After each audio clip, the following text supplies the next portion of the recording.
नमस्कार। आज हम भोजन की दुनिया में एक बहुत ही दिलचस्प चीज पर बात करने वाले हैं और वो है कल्चर्ड मीट। एक पोषण विशेषज्ञ की नज़र से देखेंगे कि ये असल में है क्या और हमारे स्वास्थ्य के लिए इसके क्या मायने हैं। अच्छा, आगे बढ़ने से पहले जरा इस पर सोचते हैं कि जो मांस हम अभी खाते हैं वो कितना सुरक्षित है। अक्सर उसमें ई कोलाई और सैल्मोनेला जैसे खतरनाक बैक्टीरिया का खतरा बना रहता है और साथ ही उसे उगाने के लिए काफी एंटीबायोटिक्स का भी इस्तेमाल होता है। और पता है, दिक्कत ये है कि जानवरों को दी जाने वाली ये एंटीबायोटिक्स घूम फिरकर हमारे शरीर में भी आ सकती हैं। इससे ऐसे सुपरबग्स पैदा होने का खतरा बढ़ जाता है जिन पर दवाएं भी बेअसर हो जाती हैं। ये वाकई में एक बहुत बड़ी स्वास्थ्य चिंता है। तो क्या कोई ऐसा तरीका है जिससे हम असली मांस का स्वाद भी ले सकें और इन खतरों से भी बच सकें? यहीं पर कल्चर्ड मीट की एंट्री होती है। ये खाना बनाने का एक बिल्कुल नया और शायद ज्यादा सुरक्षित तरीका हो सकता है। तो सवाल ये उठता है कि ये बनता कैसे है। चलिए इसके बनने की पूरी प्रक्रिया को समझते हैं। ये किसी खेत से ज्यादा एक एडवांस साइंस लैब जैसा लगता है। ये प्रक्रिया सच में कमाल की है। बस कुछ कोशिकाओं से शुरू होकर ये धीरे धीरे खाने लायक मांस में तब्दील हो जाती हैं, और वो भी बिना किसी पारंपरिक खेती के। ये तो विज्ञान का एक असली चमत्कार है। तो देखिए, सबसे बड़ा फर्क यही है। एक तरीके में हम सीधे कोशिकाओं से मांस उगा रहे हैं और दूसरे में मांस पाने के लिए हम एक पूरे जानवर को पाल पोस कर बड़ा करते हैं। सोच में ये एक बहुत बड़ा बदलाव है।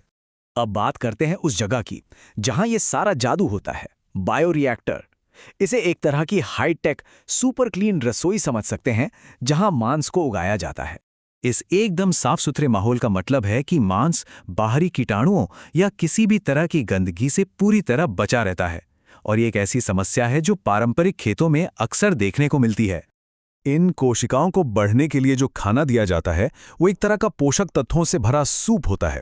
इसमें वो सब कुछ होता है जो उन्हें चाहिए, प्रोटीन, विटामिन, मिनरल्स। ये बिल्कुल वैसा ही है जैसे कोई जानवर अपने खाने से पोषण लेता है, लेकिन यहाँ सब कुछ बहुत ज़्यादा शुद्ध और कंट्रोल्ड होता है। और सबसे अच्छी बात पता है क्या है? क्योंकि ये पूरी प्रक्रिया हमारे कंट्रोल में है। हम चाहें तो इस मांस को अपनी ज़रूरत के हिसाब से और भी ज़्यादा पौष्टिक बना सकते हैं। ये भोजन के भविष्य के लिए एक बहुत बड़ा कदम हो सकता है। अब जरा इस टेबल पर गौर करें। यहाँ साफ दिखता है कि प्रोटीन की मात्रा तो लगभग एक जैसी है, लेकिन कल्चर्ड मीट में एंटीबायोटिक्स बिल्कुल नहीं है और बीमारी फैलाने वाले कीटाणुओं का खतरा भी ना के बराबर है। सुरक्षा के लिहाज से तो ये एक बहुत बड़ी जीत है। और ये नंबर है 0। जी हाँ, कल्चर्ड मीट बनाने में 0 एंटीबायोटिक्स की जरूरत पड़ती है। ये पारंपरिक पशुपालन से कितना अलग है जहां एंटीबायोटिक्स का बहुत ज्यादा इस्तेमाल होता है। जरा सोचकर देखिए, ऐसा मांस जिसमें सैचुरेटेड फैट कम हो और दिल के लिए अच्छा ओमेगा 3 फैटी एसिड ज्यादा हो। मतलब हम ऐसा मांस बना सकते हैं जिसे खास तौर पर हमारी सेहत को बेहतर बनाने के लिए डिजाइन किया गया हो। लेकिन हाँ, तकनीक चाहे कितनी भी अच्छी क्यों ना हो, असली सवाल तो यही है कि क्या लोग इसे खाने के लिए तैयार होंगे। देखिए, लोगों की सोच धीरे धीरे बदल रही है। कुछ लोग इसे ट्राई करने के लिए काफी उत्सुक हैं, तो कई लोगों के मन में अभी भी सवाल हैं।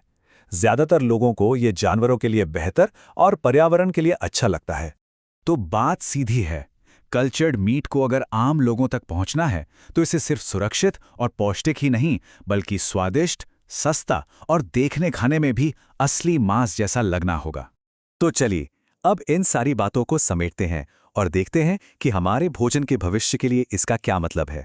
अगर हमें निचोड़ निकालना हो तो कल्चर्ड मीट के सबसे बड़े स्वास्थ्य लाभ हैं इसकी शुद्धता, बेहतर सुरक्षा और हमारी ज़रूरत के हिसाब से इसे और सेहतमंद बनाने की कमाल की क्षमता। ये सवाल वाकई में सोचने पे मजबूर करता है। ये एक ऐसे भविष्य की तरफ इशारा कर रहा है जहां हमारी रसोई और साइंस लैब मिलकर काम करेंगे ताकि सबके लिए एक बेहतर और टिकाऊ भोजन व्यवस्था बनाई जा सके। ये हमारे खाने के तरीके में एक क्रांति ला सकता है।